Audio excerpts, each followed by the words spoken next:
Welcome to Breaking Money Silence, a podcast series dedicated to helping all of us talk more openly about money. Each show features a special guest who will share with you one of their favorite money myths. Then together we'll discuss how to bust it wide open.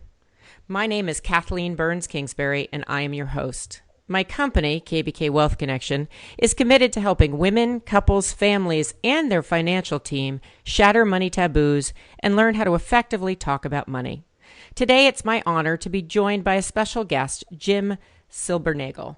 Jim has a variety of experiences. I'll tell you about that in a minute. But first, he was nice enough to invite me on a webinar/podcast series he has called Real Wealth.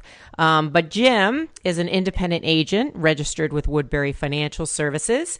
He entered the industry in 1982 and then the financial services industry in 1986. Jim holds security licenses, and he has a variety of different credentials, including CFP and LUTCF designations. He created and hosts Real Wealth, an online radio program for insurance and financial professionals to educate their clients and keep in touch with them between meetings. Jim also leads Power Session Live, a monthly best practice and sales idea session with top leaders in the industry. He is a 20-year life qualifying member of the $1 Million Roundtable, which is a big deal for people who are not in the industry, qualifying for his first top of the table in 2001. He is a 25-year member of NAIFA, member of FSP, Forum 400, Financial Services Institute, and many more. One of the cool things that he's doing is he's an ambassador for Main Street Philanthropy, which is a wonderful program that teaches kids and families how to be financially literate through giving. I'm going to just say that Jim has been happily married to Joanne for 29 years, has two sons, Frank and Warren, and a daughter, Angela, who I've had the pleasure to get to know. And he spends his free time fishing, boating, and flying. I didn't know about the flying, Jim. Welcome to the program. Hey, it's great to be with you. And as you said, leaders in the industry, that's why you were on. Thank you very much, Jim. That's very sweet. My husband actually right now is flying in a small Bonanza jet down to West Virginia with his boss. So when it mentioned flying, I was like, woo. So do you have your own plane, Jim? Well, I'm in a partnership with four other guys right now.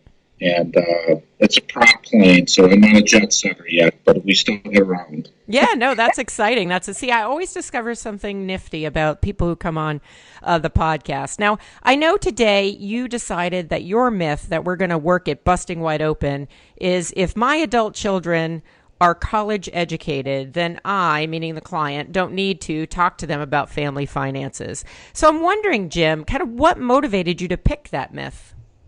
Well, something that I speak around the country on now is family meetings.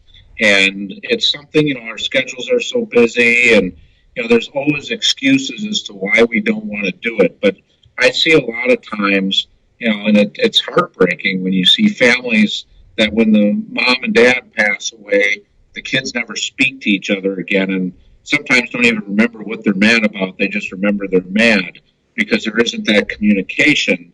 And one of the excuses parents give, because in my area, I'm in a rural area, a lot of the parents right now are the matriarchs and patriarchs of the families. They didn't go to college, or if they did, they had very limited, education. I've got a lot of people with just high school degrees, and their dream was always to send their kids to college, and they kind of look at their kids as being a lot smarter than they are, and that they know everything. But rarely do they know everything when it comes to, the estate planning issues and helping families transition from one generation to the next.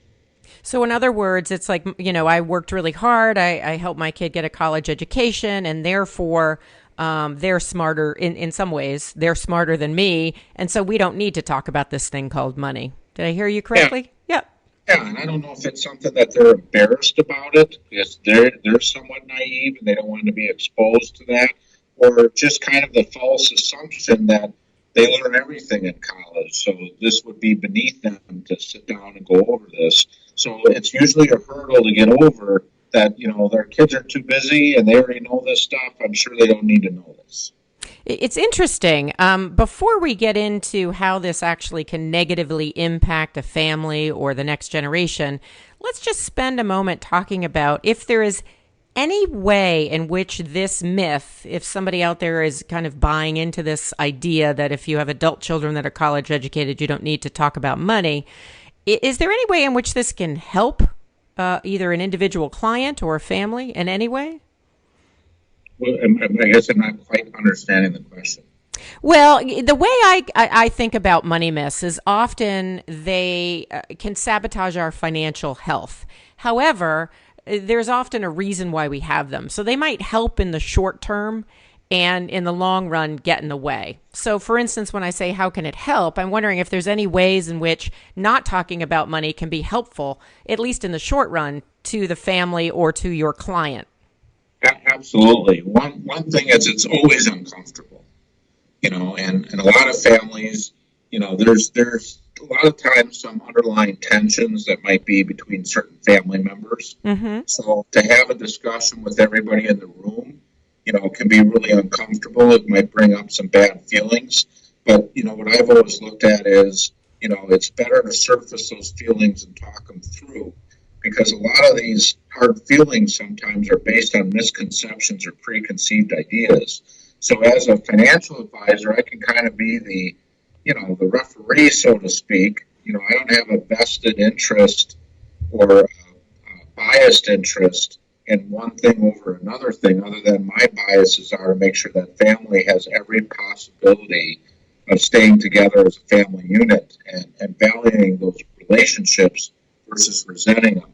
So sometimes there's, just to give you an example, let's say, for example, that a family set up an estate plan, and, in my area, it's common for them to pick the oldest male child or oldest child to be first in line to deal with issues like settling the estate or powers of attorney and things like that.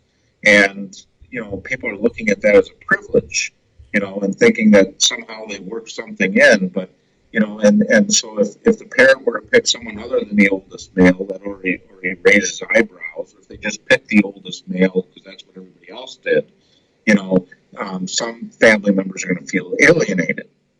So the thing is, by having the discussion, I always tell families we're not creating privileges here. We're creating responsibilities, and and when you start peeling back that onion, a lot of families they leave the meeting feeling much better because that misconception that they were playing favorites. Now all of a sudden they realize, hey, I'm glad I didn't get stuck with that.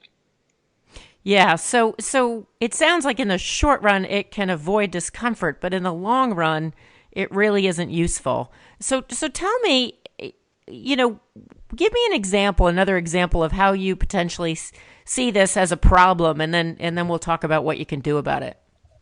Well, the biggest thing is the misconception. So I see the ugliness of estate planning all the time, where certain family members felt they were entitled to certain things or deserved certain things because there was no discussion.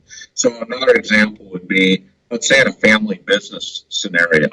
A lot of times you got those kids that are in the business and those kids that are not in the business, and sometimes, and sometimes it's justified, sometimes it's not, but there's always this feeling that the kids in the business got everything handed to them. And I have a lot of farmers around me, and, farming is a 24/7, 365 day a year on-call job if you're not actually on the job. And, the kids that decide not to be on the farm, and I'm talking dairy farms, you got to deal with the animals and things like that. Kids that are not on the farm, they've got, they got the holidays off, the weekends off, they get paid vacations, and they got 401ks. Where the kids that are involved in the farm, they don't have that time off. They're maybe not making that much of money, but the parents provide equity in that business to them, and that creates a lot of strain if there's never any discussion about how those valuations are determined. And, dividing things equally isn't always fair. Fair and equal is not the same number all the time. So that's an area where definitely getting all the family members involved. But here's the mistake, parents are uncomfortable with it, so they just don't deal with it. So either they don't take care of the kids that were by their side that help with the success of the business because they'll get around to it someday, or they take care of those kids but don't tell the other kids, and it just leaves a legacy of resentment, and it splits apart the family. Now, I'm not saying by having these discussions you'll keep the family unit together, but it certainly enhances the chances that your family will stay a family when you're gone. Yeah, I've heard of a lot of different situations like this, and it's interesting to hear kind of your perspective given the region of the United States that you work in with the farmers. And I could definitely see, I can see this happening with a variety of different businesses, but I certainly, could see this happening in that situation as well. And so if clients are uncomfortable and parents are uncomfortable having these conversations, and, their adult children may or may not be interested in having these conversations, how do you actually engage them? Because it strikes me as, certainly I believe in breaking money silence in families, and I think it's really important. But I also know in my previous work as a counselor how complicated it can get. So what advice would you give listeners who are currently buying into that myth and saying, maybe I want to do something different. Maybe I should have this conversation? Well, I can't emphasize enough how important it is. And I'll give another example because not every one of your listeners is going to be a business person. But right now, most people that are approaching or recently in retirement now, a good chunk of the retirement is made up of retirement dollars in qualified accounts, whether it's IRAs, 401ks, whatever. And, there's some serious consequences to how someone takes those distributions as far as taxes go. And most kids are not aware of those options. And it's evidenced by when you see some of the stats out there that say the vast majority of retirement accounts are gone within 18 months. Some kids are making some huge financial mistakes that are creating some potentially unnecessary taxes on those accounts. So what I do is there's reasons why the kids want to be involved in that conversation. There's reasons why the parents want to be involved in that conversation. And quite frankly, my industry is as guilty as the families because us as advisors don't want to rock the apple cart. We just want to make sure we get business done, and let's not open any Pandora's boxes. But what I've done as an advisor is I talk to the clients when they first meet with me, and I said, look, we're going to do a lot of planning, but I'm going to make it a point that at some point, I tell them it's almost mandatory, unless you have extenuating circumstances, we will be scheduling a family meeting at a point in time where you feel you're ready for it.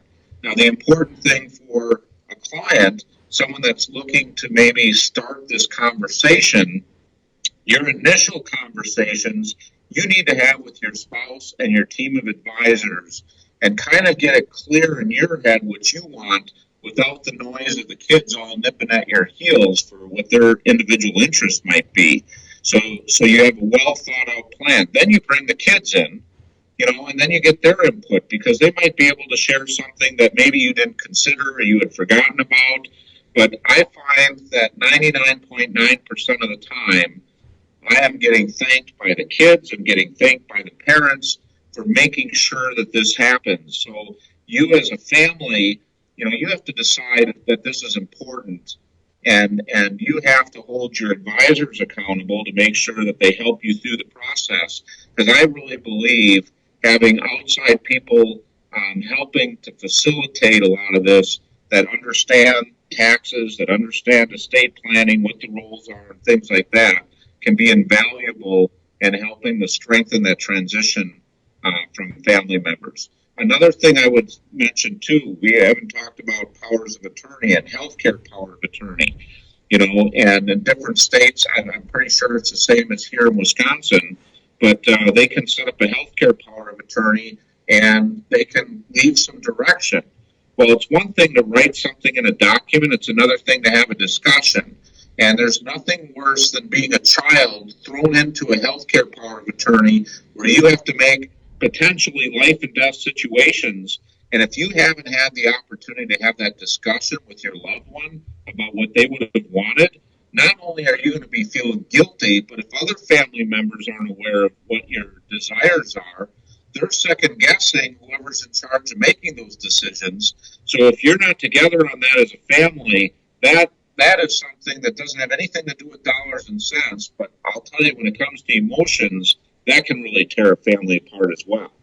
Yeah, I've had a situation similar. It didn't tear the family apart, but similar in my life. And what I found was it wasn't a financial advisor; it was a state attorney who sat us down and had a conversation. And while everybody was anxious at the beginning, in the end, it was the same thing you're talking about, where everybody was very thankful, and it did make a difference when my mother was ill.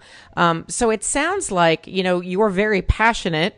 This is why I'm sure that we connect, but very passionate about having these conversations. But what you've highlighted, Jim, and I think there's other advisors who are passionate about it too, but there's a lot of advisors who aren't trained or feel uncomfortable, and you kind of mentioned that. So if somebody's listening, how do they find an advisor like you? I mean, obviously, say a little bit about where you're located and what type of services you provide. But if you weren't a possibility for them, how do they start looking for someone that can help them have this conversation? You just got to ask the questions, because I feel as though sometimes the advisor, it's not so much that they don't want to do it, it's just that they feel uncomfortable. They don't want to necessarily pry that's beyond, just doing investments or whatever. But I would ask the advisor, do you do family meetings? Are you willing to do family meetings? Would you be willing to sit down with my kids and help explain some of this for when they happen to get together? And I know you've talked about it when I had you as a guest. The amount of people that switch advisors when one spouse dies, and then the amount of people that switch advisors when both parents die. I think having a family advisor is so much more efficient, first of all, because you don't have to go through that whole learning process again and again. But it's also making sure everybody's on the same page, because what's right for one may not be right for the other. And when you make decisions with your financial, with your estate plan, as looking at what's best for the family, taking care of, obviously mom and dad's goals first, but taking into account what some of the kids' goals are, I just think it goes so much further. And when the family is all part of the process, the chances of fighting becomes minimalized. Well, and what I love is you gave a very concrete tip in there, is if you are working with somebody and you want to engage in some sort of dialogue, maybe it's even the first step where you and your spouse talk with the advisor about, what you want and getting really clear before you then, do the family meeting. Even if it's just that first step, then, asking for what you want. I truly believe that advisors, most of them have their heart in the right place, and that often as clients, we really need to advocate for ourselves and let the advisors know. And often what I find is an advisor that's not comfortable will maybe be able to offer you a referral to somebody who is. That doesn't mean you'd have to change advisors. There's people like a lot of my colleagues are family wealth consultants, where they can come in and help with that type of meeting, have the advisor there and the consultant there. So there's a variety of different ways to do it. It sounds like for you, and the other piece that I really like that you're saying is, for you, it's an expectation that you set for clients, because as an expert in this field, it's something that makes sense, that's going to be useful for them and the family. And, it's also going to be useful for you in helping them manage their assets. Yeah, and I'd say as an advisor, before I took this strong stance, I had enough situations happen that it just made me realize I have to be more proactive on this. And that comes from being in the business for 30 years. You may be working with an advisor that maybe has 10 years of experience. Doesn't make them a bad advisor, but, they might not be as proactive because they haven't had as many life experiences as a result. And what I would say is, for clients, I would say 95% of my clients would easily make some excuse as to why a family meeting won't work. And I used to just say, hey, if you guys ever want a family meeting, just let me know. We'll schedule a family meeting. I think it's important. Well, the amount of family meetings I had by softly suggesting it was somewhere between 0 and 1%. Yep. So the thing is, as a client, you got to understand most advisors are used to be giving all these excuses and they know their clients are uncomfortable. They don't want to make their clients uncomfortable. So they say, well, let's just do what you're comfortable with. And they're a little bit more passive about things. But this is really important. So you as a client really should be demanding this as comfortable as it is. And I'm sure if you take a strong stance on it, your advisor will definitely accommodate, but they're trying to be a little bit more passive because they don't want to rock the apple cart. They don't want to push the envelope too much. So, I think the client's got to take more responsibility.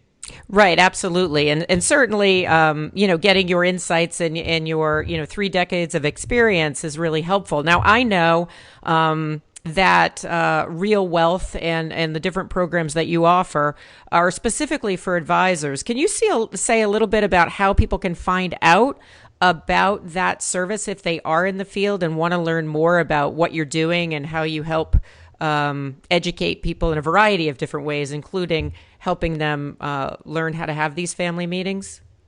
Yeah, we do realwealthmarketing.com. People can go to that. We have a weekly program that goes to consumers, and advisors can provide that program to their consumers.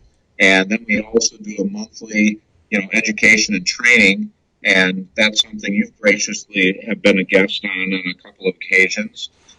So we have a lot of industry experts talking about a lot of different issues that affect families and their planning. So we've had attorneys, we've had top insurance, risk management folks on. We've had even the likes of someone like David Walker, the past comptroller of the currency, so an economist. So we've had a lot of different guests that talk about a whole myriad of subjects. Every week we have a different subject, and we have a program that can help people make smart decisions with their money and their wealth. Nice. And is that realwealthmarketing.com? Is that the website they should go to?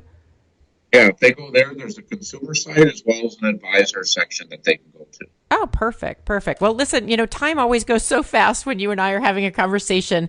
We do need to wind down, but I do encourage anybody who is really interested in busting the myth open. If my adult children are college educated, then I don't need to talk about money. Really reframe it to no matter what is going on with my kids in terms of their education, it's a gift if we talk about money, and finding someone like Jim to be able to do that. And if you are someone in the field, to check out realwealthmarketing.com because I know that I've learned a lot from the few times that I've either participated in the conversation or listened in. So thank you so much, Jim, for your time today and your expertise. Hey, thanks for having me. It's been a lot of fun. Great. And thanks to everybody for listening to Breaking Money Silence. I'm Kathleen Burns Kingsbury, a wealth psychology expert and author dedicated to getting people talking about money matters. For more information about my book, speaking, and services, please visit my website at www.kvkwealthconnection.com. And just know that I am working on a book on this topic and hope to be able to help more advisors do what Jim does such a great job of doing. So until next time, just remember that together we can break money silence.